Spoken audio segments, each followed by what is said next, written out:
Bem-vindos à Igreja de Cristo. Você pode dar um aplauso a Jesus? Glória a Deus. Abra sua Bíblia em Josué, capítulo 2.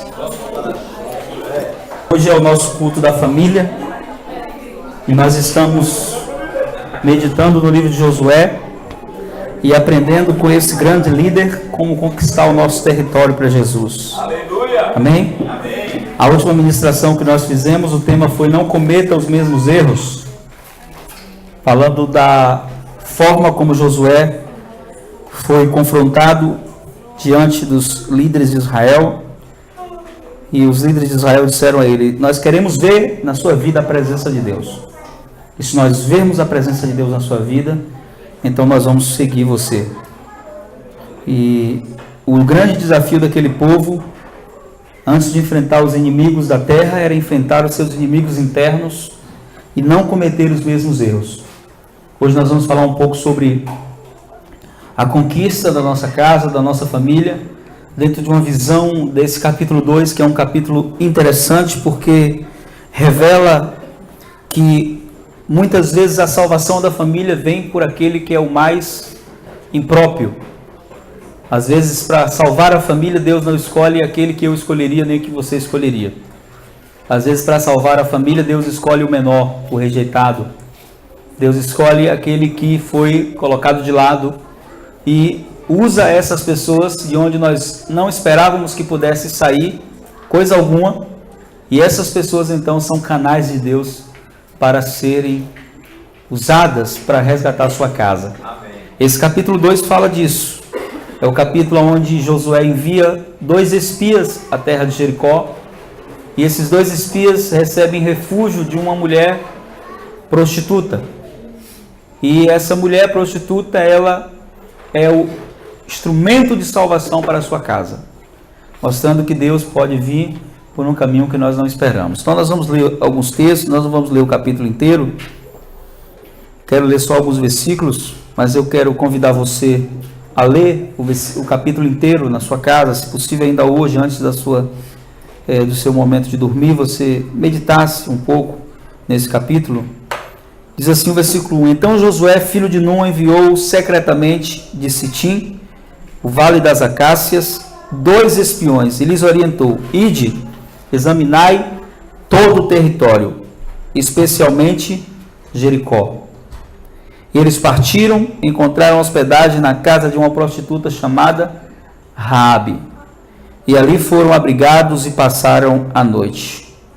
Entretanto, o rei de Jericó foi prevenido. Eis que alguns dos filhos de Israel chegaram aqui ao cair da tarde para espionar a terra. Amém? Amém. Aí você vai mais para frente, versículo 8.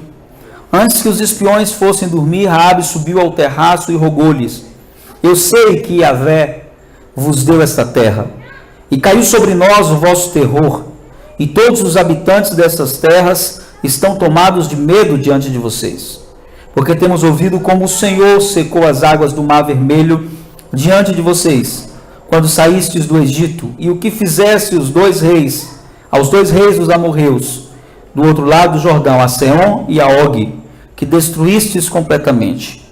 Ao ouvirmos isso, nosso coração desfaleceu, não restou ninguém mais com coragem nem ânimo, por causa da vossa presença, porquanto Yahvé, o vosso Deus, é de fato Deus em cima dos céus e embaixo na terra.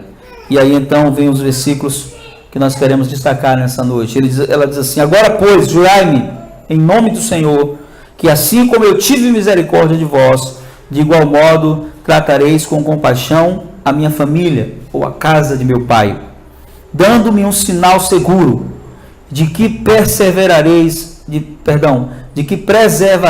a vida de meu pai e de minha mãe, de meus irmãos e irmãs e de todos os que lhe pertencem, e de que nos livrareis da morte por Israel.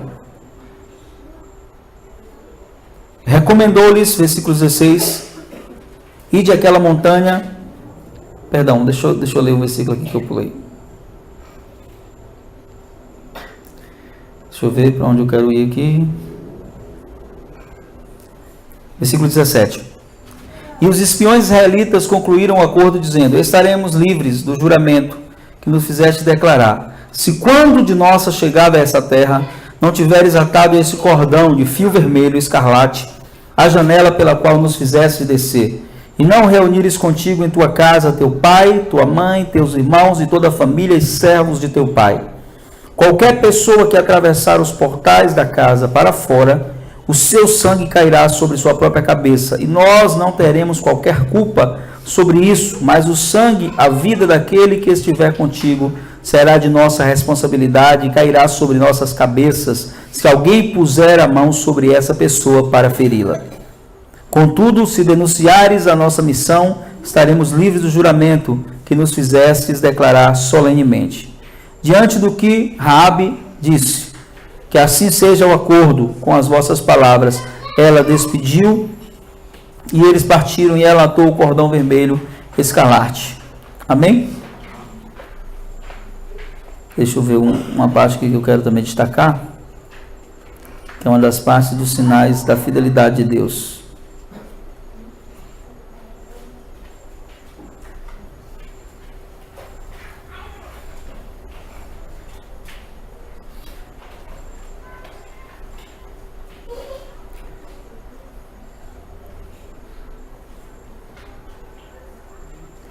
Versículo 15. Então ela os ajudou a descer por uma corda pela janela, pois a sua casa estava construída onde? No muro, sobre o muro. Onde é que estava construída a casa dela? Sobre o muro da cidade. Sobre o muro. Amém? Sobre o muro estava a casa dela. Você que conhece a história sabe que o muro caiu, né? E a casa dela estava construída onde? Sobre o muro. A única parte do muro que ficou de pé foi a parte da casa dela. Amém? A gente vai pensar sobre isso hoje. Esse texto específico, ele dá início à trajetória de conquista de Josué. É interessante porque Deus, ele usa os livros do Antigo Testamento como apontamentos proféticos para aquilo que iria acontecer quando Jesus viesse. E cada história da Bíblia, no Antigo Testamento, Romanos capítulo 15, versículo 4, Paulo apóstolo, ele diz: tudo que foi escrito, para o nosso ensino foi escrito, para que pela paciência das Escrituras e a consolação das Escrituras nós tivéssemos a vida eterna e esperança. Então cada história que você encontra no Antigo Testamento, ela não está ali por acaso, ela está ali com um propósito. E o propósito dessa história está escrita, tanto aquelas que a gente gosta como aquelas que a gente não gosta, é nos ensinar algo sobre o caráter de Deus, sobre a forma de Deus enxergar as coisas, sobre a forma de Deus abençoar-nos de alguma forma. E nesse capítulo específico, falando dentro dessa visão de família, nós vemos uma situação onde Deus começa a operar de uma forma muito diferente do que nós planejaríamos. Deus, através de Josué, envia os espias, e o único lugar que eles encontram abrigo é na casa de uma mulher que é prostituta. A prostituição naquela época ela era muito diferente dos nossos dias. Em nossos dias há até projetos de lei para tentar regularizar a prostituição como uma profissão como outra qualquer. Eu ouvi uma entrevista em um canal de TV, uma mulher que está lutando por isso, e ela disse assim: temos que regularizar a prostituição, porque a prostituição é a profissão mais antiga da terra. E eu disse: essa mulher não conhece a história da terra, porque existem mais outras profissões antes dessa. Por exemplo, lavrador, Caim era lavrador, pastor, são profissões muito antigas. Adão era lavrador da terra. Então isso é um argumento fajuto para tentar legalizar algo que de fato nunca foi algo nobre. E nessa época, muito menos. Nessa época, as mulheres elas não se tornavam prostitutas porque elas queriam ganhar dinheiro. A prostituição nessa época nem sequer era uma opção de vida. A prostituição nessa ocasião, ela tinha algumas causas que eram muito ruins. Uma delas é que as mulheres geralmente que se tornavam prostituta eram mulheres que casavam e depois de 2, 3 anos de casada elas não geravam nenhum filho. Então os maridos descobriam que elas eram estéreis. Então, eles rejeitavam elas. Elas não podiam gerar, não podiam dar descendência. Esse era um dos motivos. Ou se uma mulher, sendo virgem, se deitasse com um homem sem contrair núpcias, sem contrair o casamento, sem entrar no matrimônio, então ela era extinta da sua casa, da casa do seu pai, e ela era vista por toda a cidade como um sinal de vergonha. Então, quando você fala de uma prostituta naquele tempo, você está falando de uma coisa vergonhosa, você não está falando de algo legal, de algo que a família ficasse alegre quando ouvia assim, vem cá, Raabe é dessa família aqui. Eles tinham vontade de dizer que não. Alguns diziam assim, não, minha filha morreu, meu filho morreu, tal pessoa morreu, de tão vergonhoso que era a situação. Mas é interessante porque os espias eles poderiam encontrar naquela cidade uma pousada, um lugar de abrigo, mas eles vão à casa de uma prostituta. O interesse deles ali não era se prostituir, nós sabemos disso. Eles estavam em uma missão. Eles estão buscando um lugar estratégico de onde eles possam enxergar toda a cidade. E a Bíblia diz que a casa dela ficava onde? Em cima do muro. Eu não sei por que motivo, ou se havia muitas casas construídas sobre os muros, mas a casa dela era um lugar de onde eles podiam ter uma visão ampla, e onde eles podiam enxergar Jericó de uma forma que eles poderiam dizer, tal aqui a entrada é assim, porque eles estavam ali numa missão de guerra, numa missão estratégica. Mas não é um acidente, não é um acaso eles irem parar na casa de uma prostituta, porque quando você vai ler a história da genealogia de Jesus, ela está lá. Essa mulher aparece, Raabe, como alguém que entrou na genealogia de Jesus simplesmente porque salvou esses homens.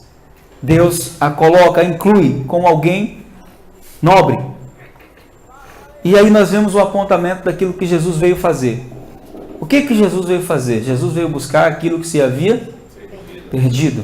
Isso quer dizer que cada pessoa da sua casa que se perdeu, ela está na mira de Jesus. Jesus pode resgatá-la. Amém? Não importa a condição que ela esteja, não importa o que ela esteja fazendo, não importa. Se Jesus coloca os olhos sobre algo, ele vai conquistar, porque ele é o nosso Josué, ele é o nosso conquistador. E aqui nessa casa, é interessante porque essa mulher, ela era rejeitada da casa. Ela era a pessoa que era o sinal de vergonha da família. Como usando uma linguagem que nós usamos nos nossos dias, ela era a ovelha negra da família. E Deus começa por aí. O Senhor quer conquistar aquela cidade. O projeto de Deus não é que nenhuma família daquela cidade permaneça ali. Mas aqui há um espaço para a misericórdia de Deus em uma ação. Qual ação? Ela acolhe alguém que Deus está enviando em um projeto de missão. E ao acolher essas pessoas, não só isso, se você for ler o texto na íntegra, você vai ver que ela coloca a vida dela em risco para proteger esses dois homens. Ela esconde eles. E quando ela faz isso, quando ela protege esses homens sentem no coração deles de que eles têm uma dívida com essa mulher. Imagine você que essa mulher poderia pedir qualquer coisa. Ela poderia dizer assim, eu quero ouro, vocês têm muito ouro, vocês têm vindo conquistando reinos. Ela poderia pedir, eu quero que quando vocês entrarem aqui, o meu prostíbulo seja o maior prostíbulo da cidade. Não quero nem mais ser prostituta, eu quero abrir uma casa de prostituição. Ela poderia pedir qualquer coisa que ela quisesse, e eles dariam porque ela salvou a vida deles.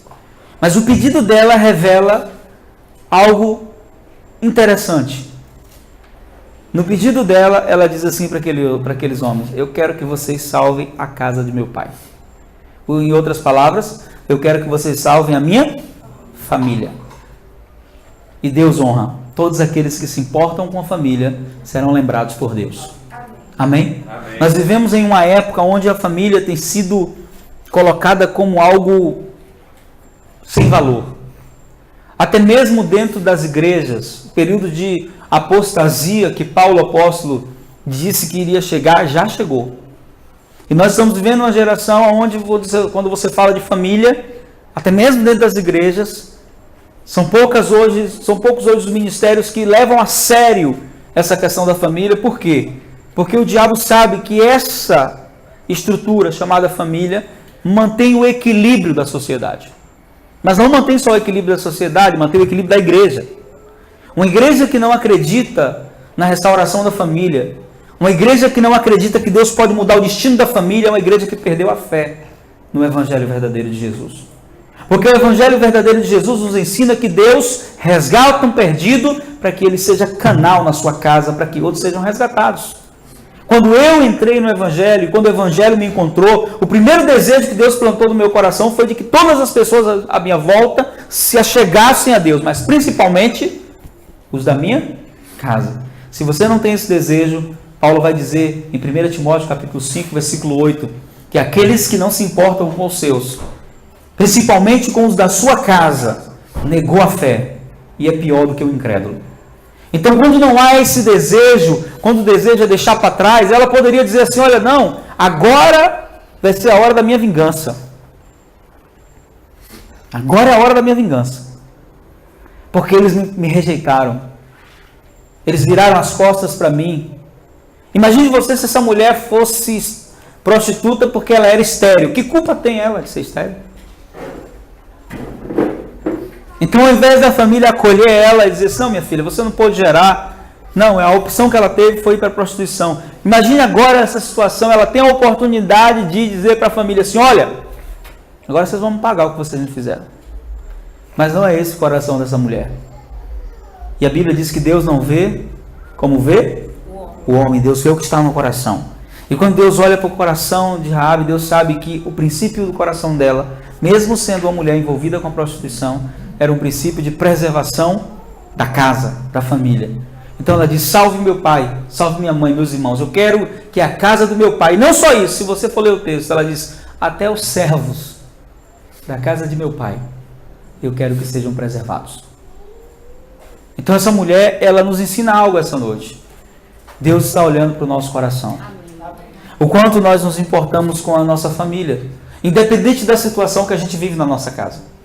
Independente do que a gente passa dentro da nossa casa, se somos rejeitados, se somos vistos como os esquisitos da casa porque abraçamos o Evangelho, se somos vistos como pessoas que não têm tanto valor assim porque somos malucos e então nós resolvemos acreditar em algo absurdo, mas independente de o que eles pensam, do que a sua família pensa de você, você precisa orar por eles e você precisa pedir ao Senhor, fazer o mesmo pedido de Raabe, Deus, a minha casa, a casa dos meus pais, eu quero que eles sejam guardados, eu quero que eles sejam preservados, eu quero que eles sejam alcançados.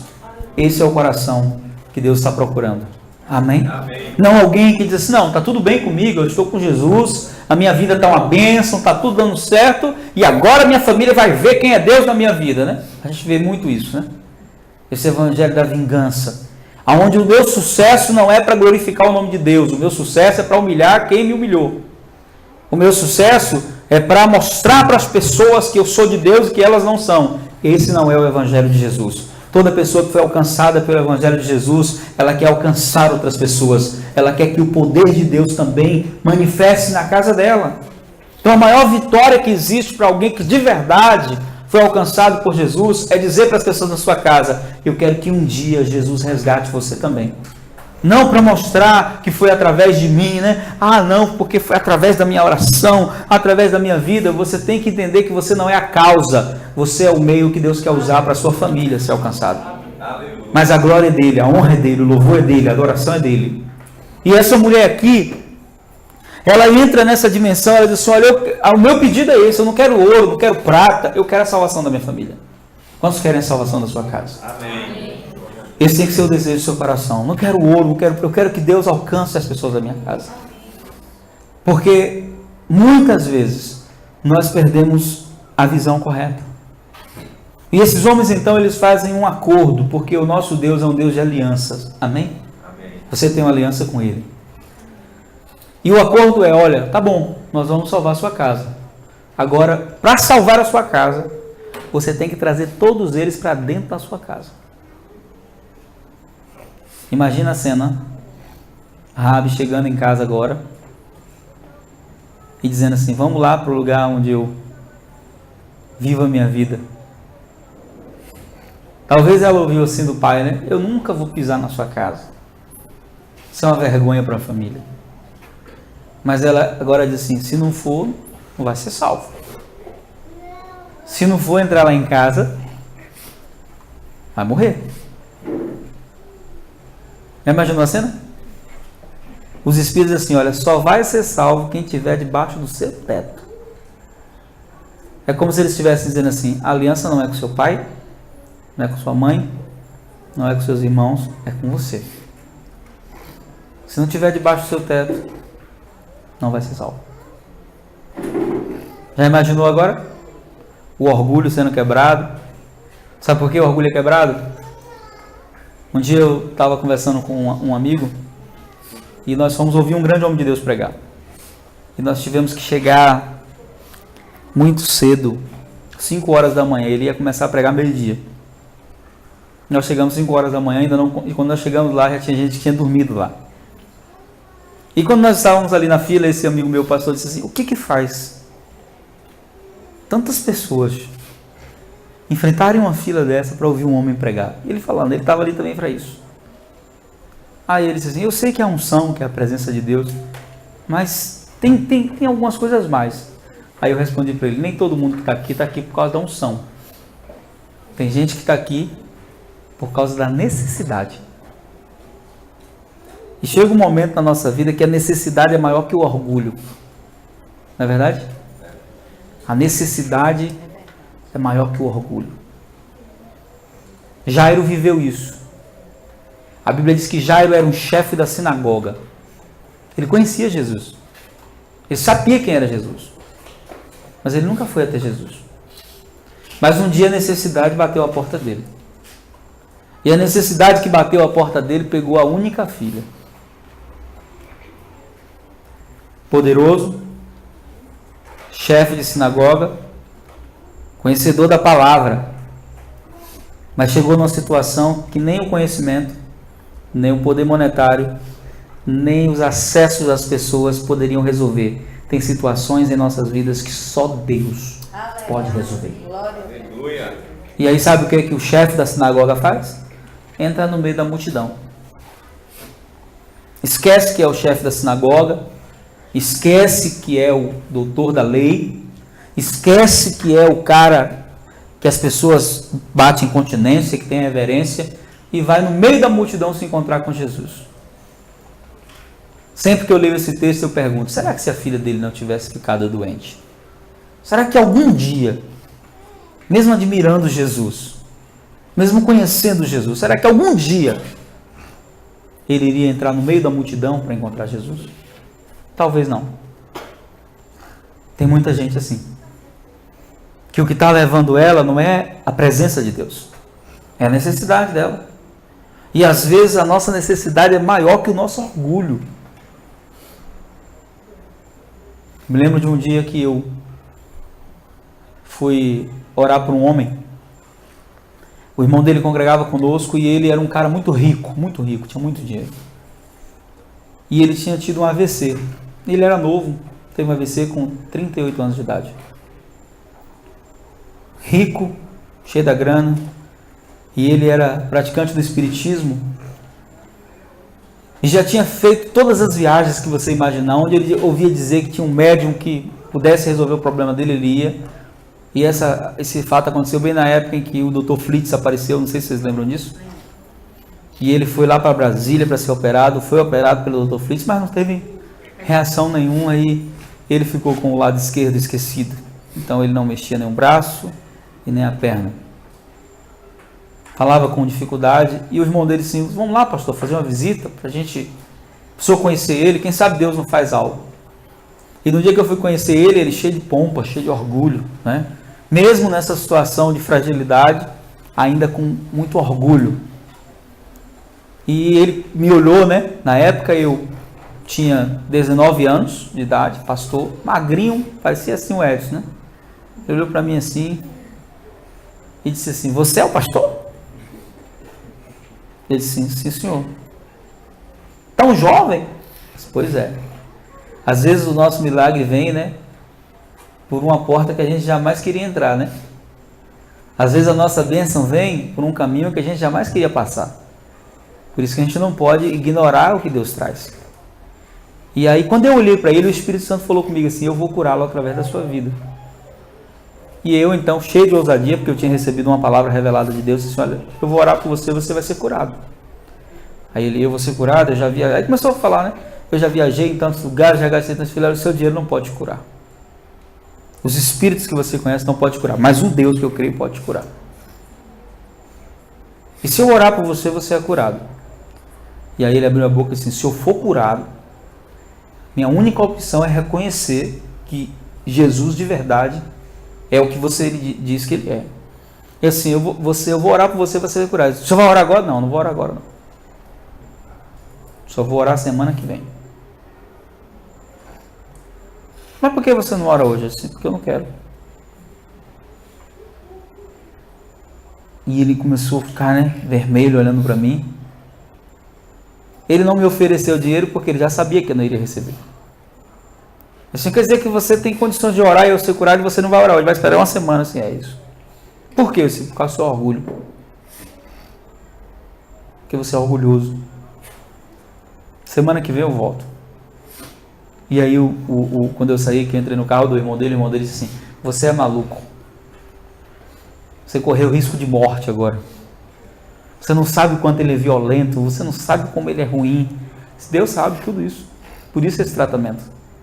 Por isso que Deus mandou Naamã dar 7 mergulhaços no rio mais sujo de Israel. Porque ele era um general conquistador. Ele era o cara. Ele era o cara que dominava exércitos. Ele era o homem de confiança do rei dele. Mas o profeta diz: quer? Nem atendeu, nem recebeu. Vai lá, ó, 7 mergulhaços no rio Tietê, né? Se fosse no Brasil. Se fosse no Brasil, ia mandar mergulhar no... Como é o nome daquele rio ali do Jardim de Alá? Tem nome aquilo? É Rio das Tripas. No Rio das Tripas. Vai lá dar 7 mergulhaços no Rio das Tripas. Vai acabar com o orgulho dele. E aí quando eu voltei na outra semana, ele estava mais manso, né?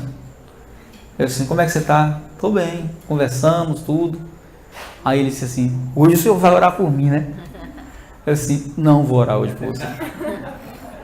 Mas pastor, o senhor está de brincadeira comigo? Eu disse: não estou de brincadeira com você não.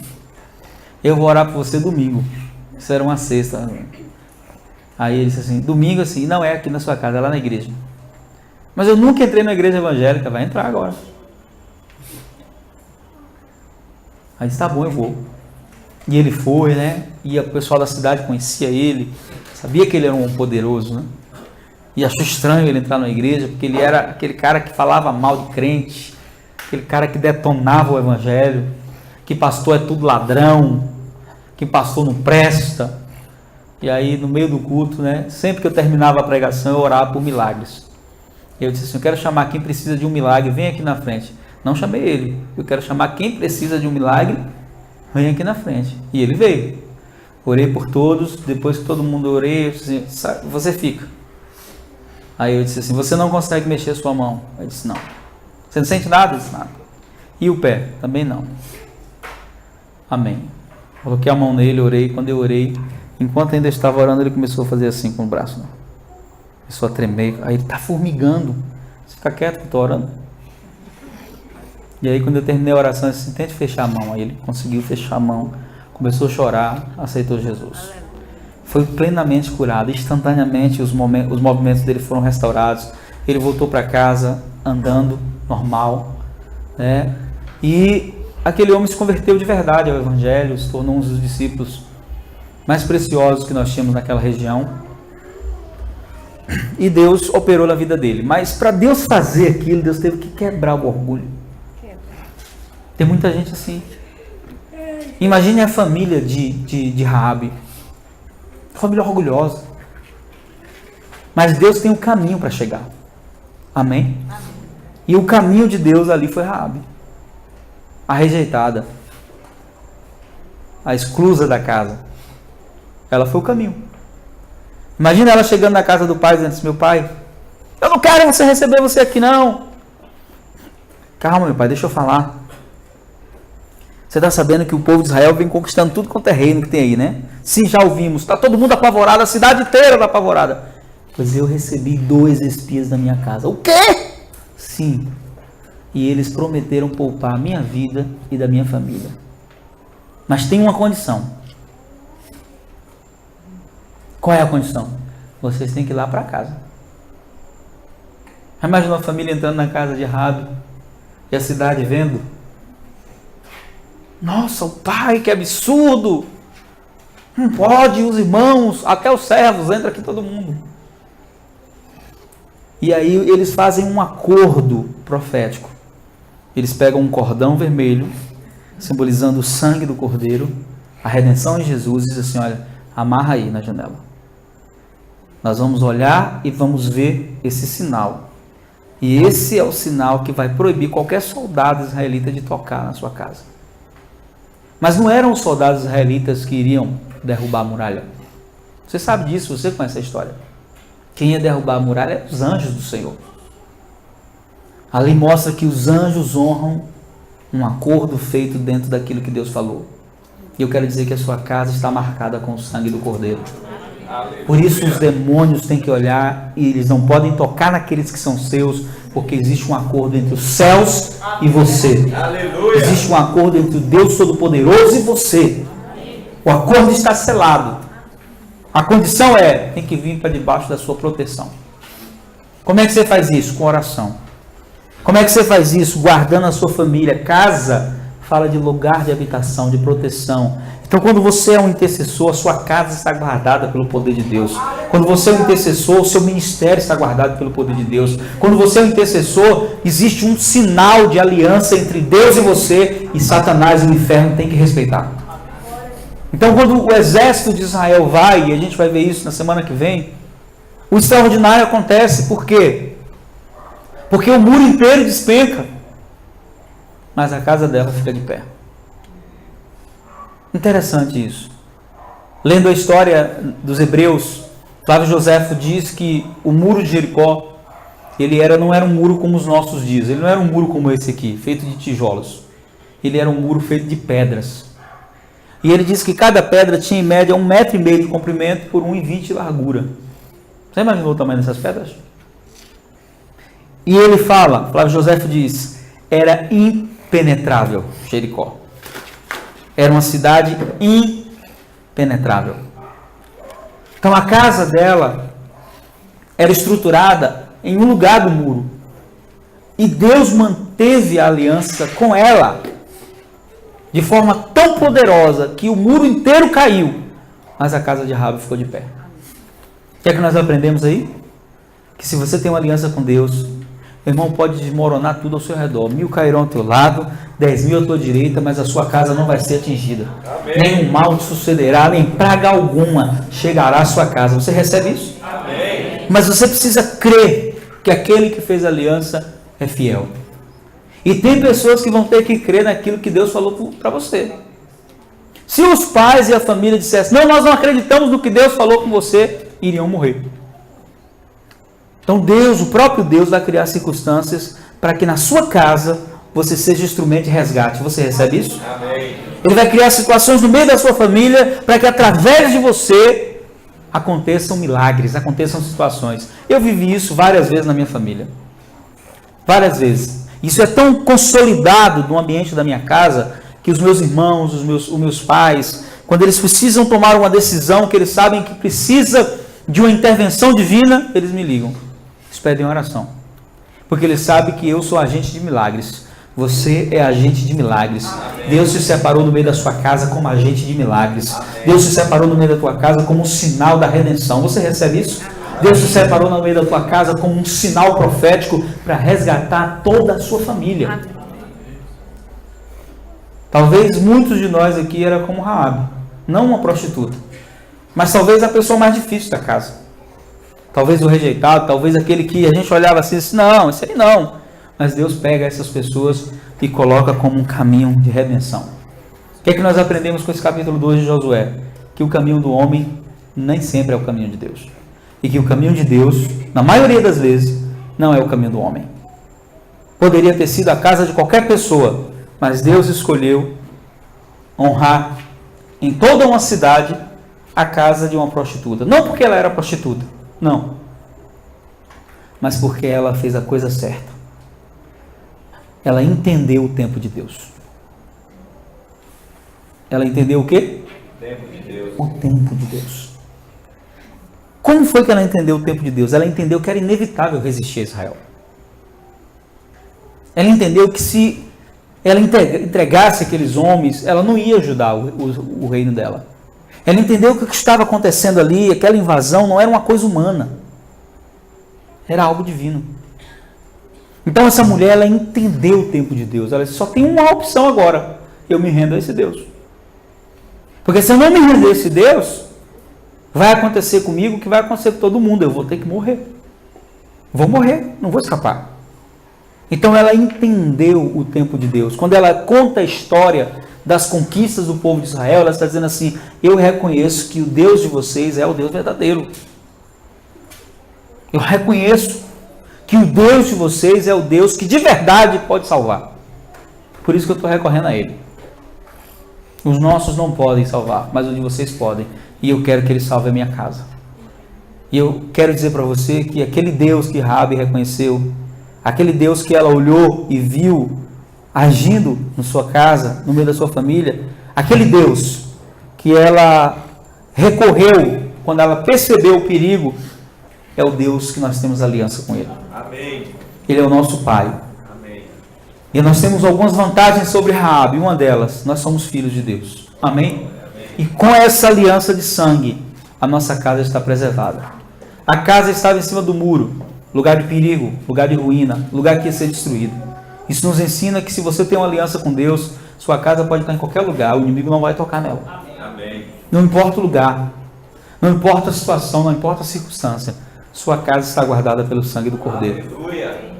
Você recebe isso? Amém. E eu quero orar por você hoje, quero orar pela sua casa, quero orar pela sua família e quero reivindicar diante da aliança que nós temos, de que nossa casa é do Senhor. O pedido de Raabe, ele é um pedido profético. E nós vamos usar essas palavras nessa noite para pedir ao Senhor que faça o mesmo, amém? No versículo 12 ela diz assim, agora pois jurai-me em nome do Senhor, que assim como eu tive misericórdia de vocês, de igual modo tratareis com compaixão a casa de meu pai, dando-me um sinal seguro, de que preservareis a vida de meu pai, de minha mãe, meus irmãos, irmãs e de todos que lhe pertencem, e de que nos livrareis da morte por Israel. Então, o pedido de Raabe é um pedido tão poderoso. O pastor Leandro pregando aqui, ele falou algo interessante. Ele disse que todos os escolhidos da casa, ele não pensa só nele. Ele pensa em todos. Raabe é escolhida, por quê? Porque ela não pensa só nela. Ela pensa até nos servos da casa. Ela poderia dizer assim, né? Salva só a minha família. Já está bom. Ela disse, não, até os servos deles eu quero que vocês salvem. Esse é o coração que Deus está buscando, amém? Um coração que não quer só para si, mas quer ver a glória de Deus manifesta no meio da sua família, no meio da sua casa, nos seus relacionamentos. E é isso que Deus vai fazer na nossa casa. Você recebe isso? Aleluia. Ninguém da tua casa vai se perder. Você recebe isso? Eu posso profetizar. Não, você está exagerando. A Bíblia me dá o direito de profetizar. Diga assim para o seu irmão, você não está exagerando, você está profetizando. E eu profetizo que a sua casa é de Jesus, que a sua família é de Jesus, que os relacionamentos da sua casa serão restaurados, que ninguém da sua casa vai se perder, que a salvação está estabelecida no seu lar, que a sua casa é embaixada de salvação, lugar de refúgio e lugar de salvação. Você recebe isso? Então nós vamos orar. Eu queria que você se colocasse de pé nessa noite, com toda a fé no seu coração. Nós vamos levantar a nossa voz e vamos clamar a Deus nessa hora. Pai poderoso, a tua palavra ela é a verdade. E nada resiste ao poder da verdade.